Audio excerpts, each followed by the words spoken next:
Hi, welcome back to Valley Kids Online. I am your host, Pastor Jim, and did you know that small things can surprisingly grow really big? Let me start with two questions. Question number one, how tall are you right now? Question number two, how tall will you be in 15 years? Now, if you're young, the answer to that question is actually a mystery because you have no idea how tall you'll actually be in 15 years. No one knows how tall you'll actually grow. Take, for example, basketball star and legend David Robinson. When he was in his junior year of high school, 11th grade, he was only 5 feet 9 inches tall. That's shorter than me. But by the time he graduated just a year and a half later, David Robinson was 6 feet 7 inches tall.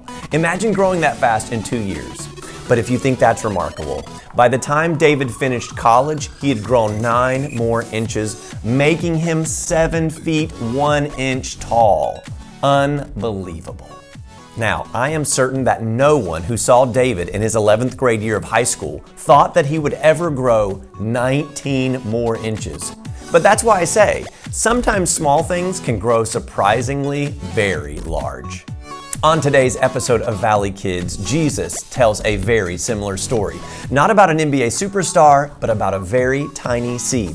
In fact, it's one of the smallest seeds on the planet. Can you guess what that seed is? You'll find out today on Valley Kids. But rest assured, when someone looked at that tiny seed, they probably never suspected that it would grow into a very large tree. Welcome to Valley Kids. Let's get started.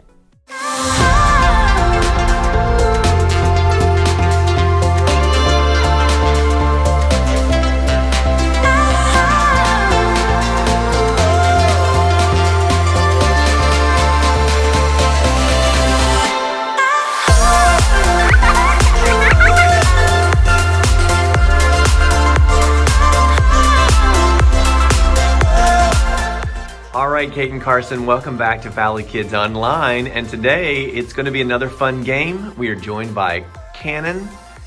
Canon, can you wave and say hi? All right.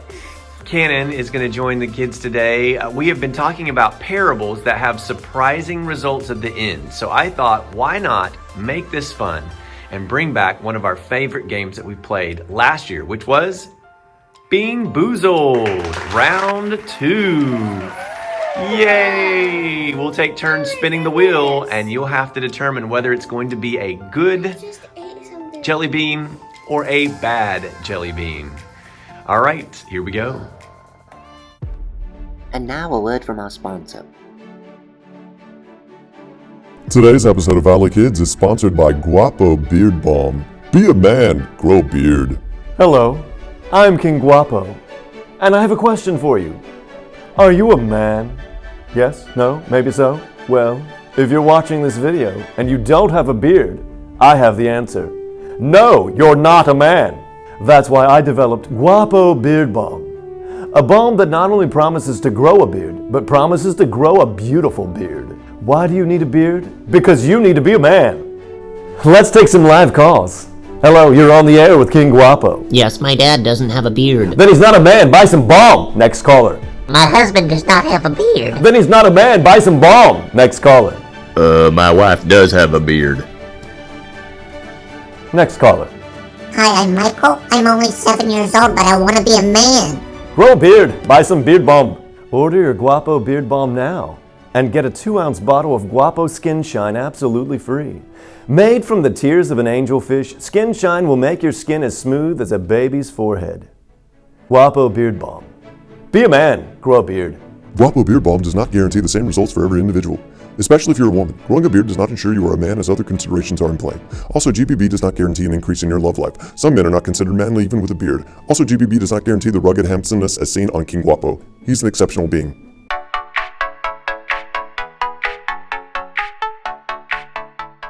All right, Cate and Carson, just to remind everyone how Beanboozled works, there are lots of different jelly beans, but each jelly bean has the opportunity of either being a really great tasting jelly bean or a terrible jelly bean.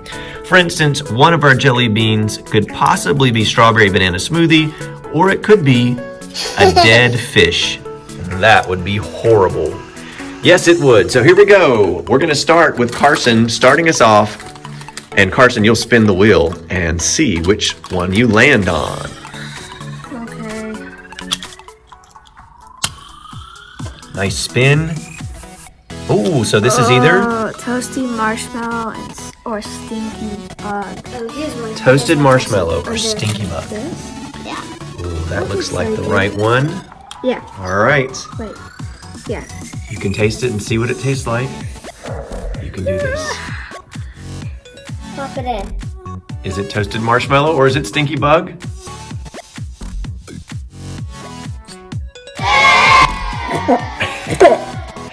All right. Unfortunately, that was stinky bug.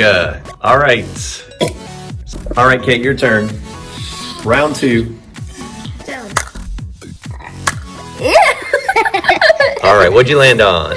Birthday cake or dirty dishwasher? Birthday cake or dirty dishwasher? All right. This one. Oh no, Kate. You're a pro at this now, Kate. You can do this. Here we go. She's scared. Ready? 3, 2, 1. Is it? Take a good bite. I popped the whole thing in my mouth. Birthday cake. All right. Birthday cake. Good job. Cannon, how's your chips? I still want to try that though. All right, here we go, Carson. Your turn. Oh no. Land on. Peach or barf? I Peach. like peach though. Or barf. I like peach though. Is this it? Yay! I got it. All right, Carson. Peach or barf? 3, 2, 1, go. That can't be barf. Peach. Yay! Nice job. Okay. I'm really bad at spinning this. All right, Kate, your turn. No. All right. Booger or juicy pie? Juicy pear or booger. It's juicy pie. I'm scared. All right, here she goes. Is it juicy pear or booger? I can't tell the difference. Here she goes. Whole thing. Oh, I'm sorry, Kate. It wasn't juicy pear. It was booger. Is that what it actually tastes like? I don't know. Ask your brother. I've never. Never. All right, Carson's turn. Here he goes. It's the same thing. No, it's Tutti Frutti or Stinky Sock. Tutti Frutti or stinky sock. All right, this is either what? What's your choice? Tutti Frutti or Stinky Sock. All right, here he goes. 3, 2, 1, go. Wow, you are really knocking it out of the park. Good job. Kate's next turn. There. Good spin. That was button popcorn. Button popcorn. Buttered popcorn. Buttered popcorn or rotten egg. oh, rotten egg or buttered popcorn. All right, here he goes. She goes. Here she goes. What one should I do? Your skin or? You can't smell and know the difference. It does not work that way. All right, here we go. 3, 2, 1. Buttered popcorn is so bad. Oh, I'm sorry, Kate. Oh, I'm so sorry. Buttered popcorn is That could not have been buttered popcorn. All right, Carson, this is your last round. You've done really well. You've had one bad one. So here, let's see if we can finish on a high. Peach or barf again. Oh, no, you can't do the same one. You have to do a different one. Someone needs to get What is it? Booger or juicy pear. Juicy pear or booger. He has one in his hand. I actually don't Here he remember goes. what the taste of the juicy pear is. Hopefully it's good. Well, Oh, I'm so sorry, Carson. Oh, that's okay. You had to end on a really good one. That was great. All right, Kate, your turn. oh, really? Stinky bug or toasted marshmallow? I don't Toasted think marshmallow or stinky bug? You've not had that one yet. Okay. All right. Here she goes. I wish I had that one already. Okay. This one, this one. Oh my goodness. All right, Kate. You're gonna open it up and taste it in 3, 2, 1, go. Whole thing. Is that a toasted marshmallow? It has to. It's definitely not a stinky bug. I don't know what the taste says. Oh, good try, guys. Good try. All right, Kate. I'm going to say that's toasted marshmallow. Kate and Carson, wonderful job. That was round 2 of Beanboozled. Yeah, I got 2 out of 2. How much did you Canon, get? do you want to try? Here, try Yeah. this one. This one's the best. Can he try that or will he choke? This one, it's gonna either taste like toothpaste or berry blue. Me, Yeah, you can have it. me, Yeah, you can have it. me, Plop it It's in there. it's a bean. me, Yeah, Eat it. Eat it. me, Eat it. you can eat it. me, me. Eat it. Eat it. Look, just go like this. Take a bite.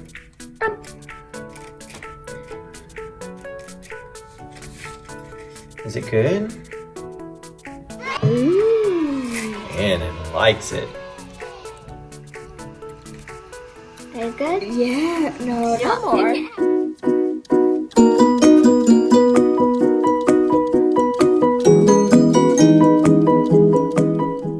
We're back in Matthew chapter 13 once again. And remember, each of the stories that Jesus is telling has a hidden heavenly message, trying to give truth to those that want it, but try to hide the truth from those that don't want the truth.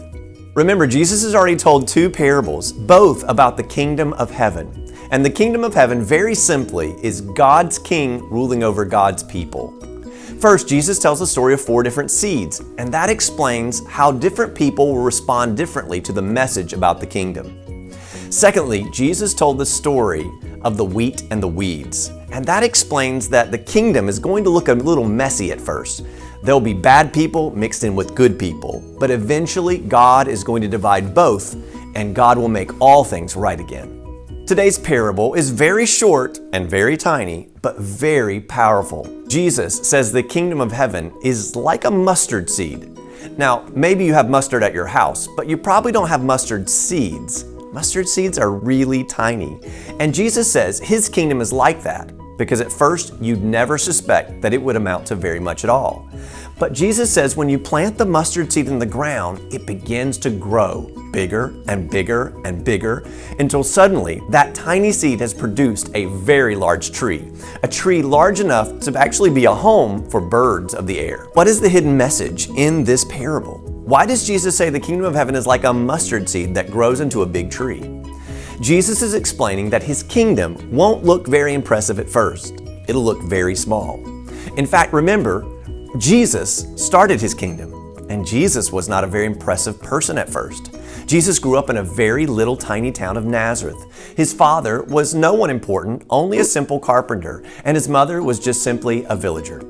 But Jesus was going to grow his kingdom. And now, as Jesus stands there and talks to his disciples, Jesus now has how many followers? Well, technically, those in front of him are only 12. Just 12 men that are following Jesus at that moment. And if anyone else had looked at Jesus and those 12 disciples, they would have never guessed that Christianity would grow to what it is today. In fact, Jesus began with he and those 12 apostles, and now today, some 2,000 years later and thousands of miles across the sea, you and I are followers of Jesus as well. The kingdom started very small and unimpressive, but over time it grew and grew and grew. And so it is even today. Even though today sometimes churches around the world may not look very impressive, or maybe you as a Christian are one of a few Christians in your school or at your home, we may not look very impressive, but we have a big God who is working to create and build his kingdom. And someday when Jesus returns, people will see that the king of the kingdom is a great and powerful king, and his kingdom is made up of billions of people who over history have chosen to follow Jesus and love him. Remember, small things can surprisingly grow very, very big. Like a mustard seed grows into a large tree, and like Jesus with just his few apostles, has started something that would end up being very, very large.